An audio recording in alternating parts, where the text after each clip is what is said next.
Bonjour tout le monde et bienvenue dans Découvre Bitcoin, je suis Roxy et je réponds à vos questions par rapport à Bitcoin. Nous avons la question de Pierre Pigouet qui me dit « Et acheter des actions Coinbase en parallèle de la crypto, c'est se diversifier ?» Merci beaucoup à toi Pierre pour ta question. Du coup, quand vous allez commencer à investir dans cette industrie, dans ce milieu, donc dans Bitcoin ou les cryptos, vous allez devoir décider par quel véhicule passer. Et vous en avez plusieurs choix. Donc le plus classique, c'est souvent d'acheter Bitcoin, l'actif brut. C'est le plus facile et c'est celui qui a le mieux fonctionné depuis 12 ans. Donc souvent, c'est la bonne technique. À partir du moment où vous décidez d'investir dans Bitcoin, vous pouvez, en achetant l'actif, vous pouvez décider comment vous allez l'acheter, dollar cost average ou pas, quelle plateforme utiliser, comment le sécuriser, etc. On sait ça, on l'a déjà vu dans mon cours Teachable. La deuxième façon d'investir dans cette industrie, ce serait en effet d'acheter des actions qui sont par rapport à cette industrie. Donc on pourrait imaginer par exemple Coinbase comme tu l'as cité, mais également des entreprises qui vont faire du minage de Bitcoin par exemple. On pourrait imaginer investir chez Nvidia parce qu'ils font des cartes graphiques pour certaines autres crypto-monnaies. On pourrait imaginer donc investir plus en seed investors dans des startups style StackingSat, Ledger. Bon, Ledger, ça paraît un petit peu compliqué aujourd'hui, mais dans l'idée. Donc vraiment investir dans les entrepreneurs de cette industrie. Donc c'est une autre façon de le voir. On pourrait aussi également investir directement dans le minage, donc en fait dans l'infrastructure pour miner du Bitcoin. Et dans ce cas, il y a plusieurs solutions. Est-ce que vous voulez le faire vous-même? Vous achetez littéralement des machines ASICs que vous mettez ou alors chez vous, ou alors que vous mettez directement dans une ferme de minage à l'étranger.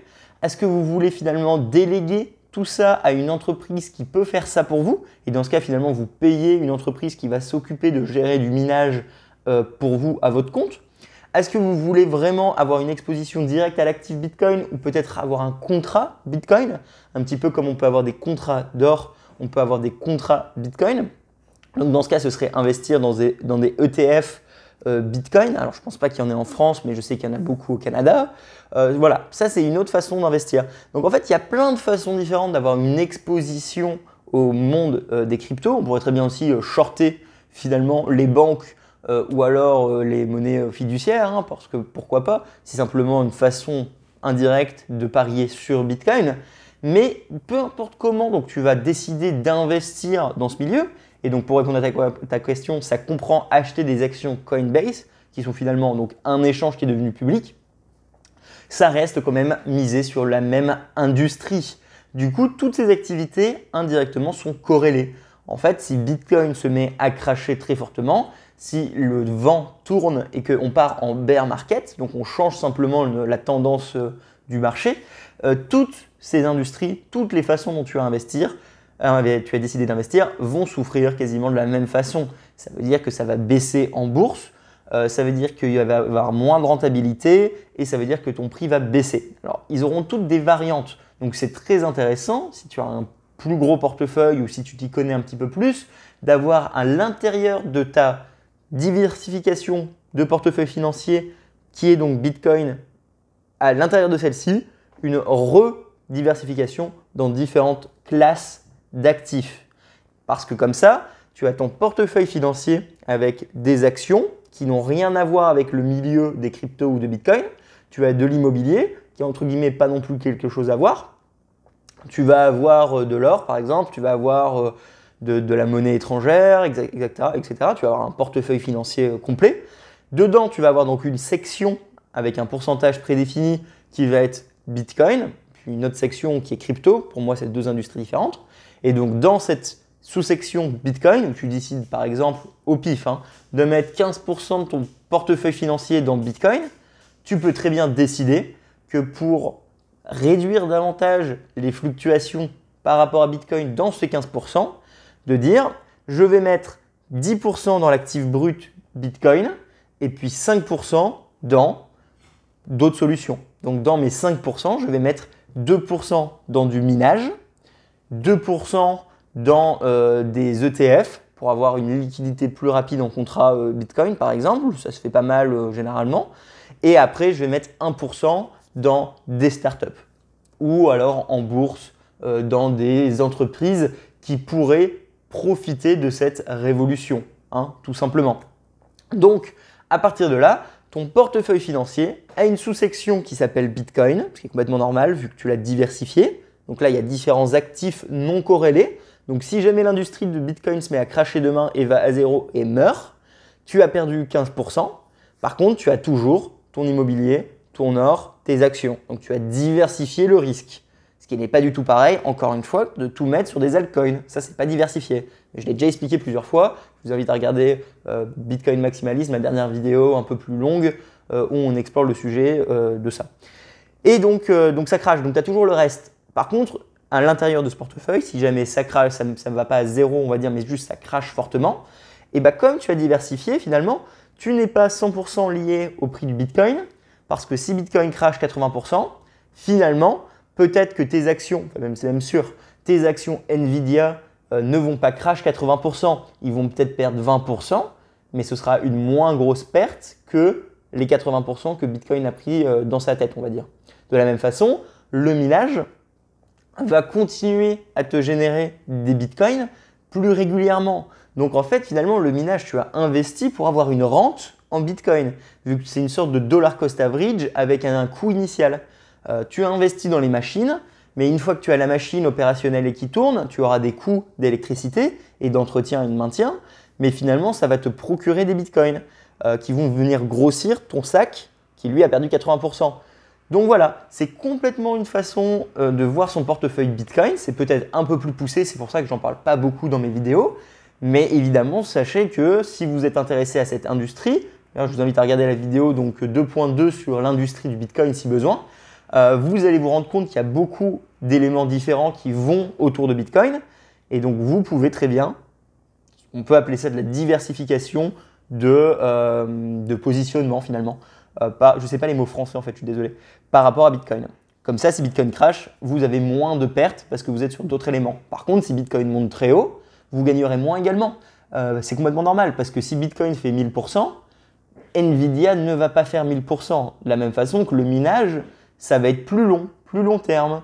Voilà, ton ETF, il a d'autres risques. Si jamais demain, il y a un problème majeur dans le système bancaire et que tu n'as plus accès à ces contrats parce que cette société a fait faillite à cause du levier qu'elle avait dans l'immobilier ou alors dans les actions ou alors dans le marché obligataire, complètement possible, hein, si on prend 2008 par exemple, le fait que cette société bancaire, financière, ait fait des mauvais placements ailleurs fait que son fonds Bitcoin peut sauter. Si jamais il saute, toi tes 1% que tu avais mis là-bas peuvent sauter avec. Alors il y a certaines garanties, mais bon, ça c'est un peu plus poussé. Et ben voilà, donc tu auras perdu 1%. Par contre, ce risque d'avoir cet argent qui potentiellement peut perdre, il est compensé par le fait que c'est de la liquidité très rapide. Ça veut dire que tu vas avoir tes bitcoins cachés ou stockés sur un système froid en portefeuille multisig par exemple, pour ton long terme, ta retraite. Par contre, tu auras un petit peu en contrat pour très rapidement pouvoir le trader.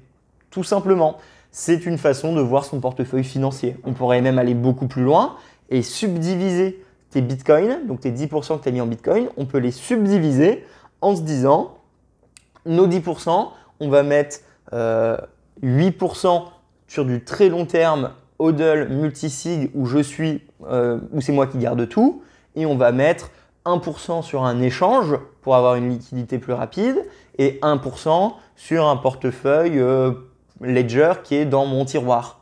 Voilà, c'est complètement des façons de voir cette diversification. De la même façon, je pourrais aller encore un peu plus loin vu que c'est le thème de la vidéo. Est-ce que ça va être en entreprise ou en perso? Tu pourrais très bien imaginer avoir un portefeuille Bitcoin complet sur ta vie en te disant dans ces 10%, 5% sont dans une société que j'ai créée pour faire ça, au même titre que j'ai créé une SCI pour avoir mon immobilier et je pourrais avoir 5% en perso. Vu que les taxes sont différentes, comme on l'a vu avec l'interview Orwell, vidéo super intense, hein, j'espère que vous suivez les gars. Et ben là voilà, la taxation va être différente, donc on pourrait très bien imaginer ça parmi cette subdivision de portefeuille financier. Donc quand je vous dis que être rentier, être gestionnaire de patrimoine, c'est pas quelque chose d'évident. Je ne suis pas conseiller financier évidemment, et c'est pour ça que vous devriez parler avec des vrais experts pour qu'ils vous expliquent en détail et beaucoup mieux par rapport à vous ce que je vous ai dit maintenant. C'est important. On ne devient pas apprenti investisseur. Enfin, on est tous apprentis investisseurs, mais c'est avec le temps et en cherchant et en approfondissant qu'on peut réussir à avoir ce genre de portefeuille extrêmement complexe, avec des actifs non corrélés, avec de la diversification de classes d'actifs à travers les différents assets qu'on achète, etc. Donc franchement, faites vos recherches, allez sur la librairie Bitcoin sur mon site internet et lisez des bouquins par rapport à la finance. Parlez à un conseiller financier si besoin, surtout si vous allez mettre beaucoup d'argent. Ne prenez rien de ce que j'ai dit dans cette vidéo comme un conseil en investissement parce que ça ne l'est pas. Et je vous souhaite bonne chance. Si vous aimez bien cette chaîne et vous apprenez des nouvelles choses régulièrement, n'hésitez pas à le partager autour de vous. Sinon, vous abonner, liker et mettre un message, ça m'aide énormément parce que ça me motive à faire plus de vidéos pour vous. J'ai un cours Teachable pour apprendre la base par rapport à Bitcoin si jamais vous voulez débuter et comprendre ce qui est en train de se passer. Sinon, n'oubliez pas de mettre la cloche, comme ça vous verrez les nouvelles vidéos très régulièrement. Je suis Roxy, je vous fais un gros bisou, je vous dis à la semaine prochaine. Salut! Et merci à toi pour ta question. Si vous avez la moindre question, posez-la dans les commentaires également. Bisous. Tout le monde va devoir faire un choix dans le futur. Adopter Bitcoin ou l'ignorer? Quel sera le vôtre?